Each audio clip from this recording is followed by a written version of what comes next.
देखें कि general management of blast injuries करते हैं। जनरल मैनेजमेंट में वही है, TLS प्रोटोकॉल चलेगा, ABCDE के हिसाब से आप चलेंगे। प्राइमरी सर्वे करेंगे, साइमल्टेनियस रिसस्टेशन करेंगे। वूंड जो है, वूंड को आप देखेंगे। वूंड्स जो है ना ब्लास्ट इंजरीज में हेवीली कंटेमिनेटेड होते हैं, डर्ट के साथ, सॉइल के साथ, पेशेंट के अपने कपड़े घुसे होते हैं ज़ख्म के अंदर। ठीक है ना, ये सारी चीज़ें आपने देख लेनी है और क्लीन करना है। ठीक है, फिर सेकेंडरी मिसाइल की वजह से, ठीक है, वुड हो गया, मेसनरी सरिया हो गया, सीमेंट हो गया, ये सारी चीज़ें, या फिर सड़क का जो है वो तारकोल हो गया, वो सारी चीज़ें लग सकती हैं। ठीक है, टिश्यू प्लेन, ये सारी चीज़ें फिर टिश्यू प्लेन्स में डीप तक जाती हैं, इसका आपने ख्याल रखना है और उसकी जो है प्रॉपर इवेल्युएशन करनी है। ठीक है, वूंड्स देखें, इनको एक्सप्लोर करें आप। ठीक है, और इरिगेट करें। किसके साथ इरिगेट करेंगे? नॉर्मल सलाइन के साथ, और उसको आप छोड़ देंगे खुला, बंद नहीं करेंगे। ठीक है, 4 to 6 डेज़ में फॉर सेकेंडरी हीलिंग बाय क्या डिलेड प्राइमरी क्लोजर के लिए। ठीक है, इसी तरह टेटनस प्रोफाइलेक्सिस के बारे में आप सोचें। ठीक है, रीजनल मैनेजमेंट देखें, एक एक करके हम सिस्टम्स देखेंगे। ऑडिटरी सिस्टम, ऑडिटरी सिस्टम देखें, ऑडिटरी सिस्टम की जो मैनेजमेंट है, जो ब्लास्ट है ना, ब्लास्ट ऑडिटरी सिस्टम को 3 वेज में डिस्टॉर्ट करता है।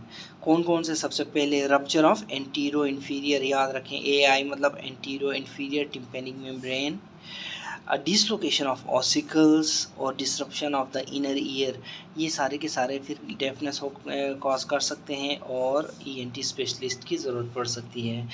रेस्पिरेटरी सिस्टम देखें, प्राइमरी ब्लास्ट वेव्स जो हैं, primary blast waves they cause a rapid inward movement of the chest wall. ठीक है, जिसकी वजह से क्या होता है, रैपिड इनवर्ड मूवमेंट्स, आपकी रिब्स जाएंगी अंदर, तो अंडरलाइंग जो पेरेन्काइमा है उसको डैमेज कर सकते हैं। ठीक है, याद रखें कि जो प्राइमरी ब्लास्ट वेव्स हैं, ये क्या करते हैं, प्राइमरी ब्लास्ट वेव्स, ये जो एल्वुलर कैपिलरी मेम्ब्रेन है ना, ACM एल्वुलर कैपिलरी मेम्ब्रेन, इसको डैमेज करते हैं। वहाँ से कैपिलरी लीक होता है, प्लूरल पल्मोनरी एडिमा हो सकता है। इस कंडीशन को पोस्ट ब्लास्ट रेस्पिरेटरी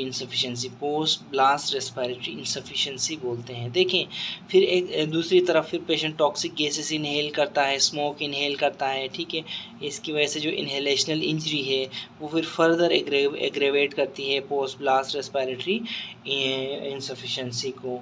ठीक है ना, तो पबड़ी याद रखें, जिस तरह रबड़ी नहीं होता इसी तरह पबड़ी है। ठीक है,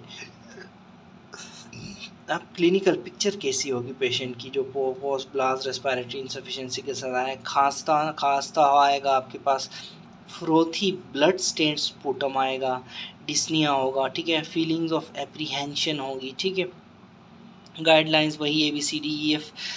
ठीक है ना, F तो मैं ऐसे ही बोल रहा हूँ। ठीक है, तंजियन, ठीक है, TLS प्रोटोकॉल फॉलो करेंगे, ज़्यादा और हाइड्रेट नहीं करेंगे पेशेंट को। ठीक है, और हाई फ्लो ऑक्सीजन पे रखेंगे, पॉजिटिव प्रेशर वेंटिलेशन की ज़रूरत भी पड़ सकती है, और स्टीरॉइड्स आप नहीं देंगे।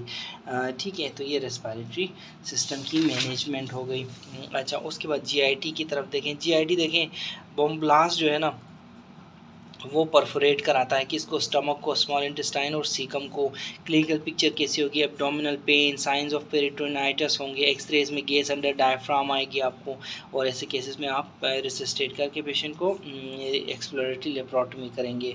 आई में देखें, आई को प्राइमरी सर्वे और सेकेंडरी सर्वे में आप इवेल्युएट करते हैं आई को। ठीक है, eye should be examined in primary and secondary survey.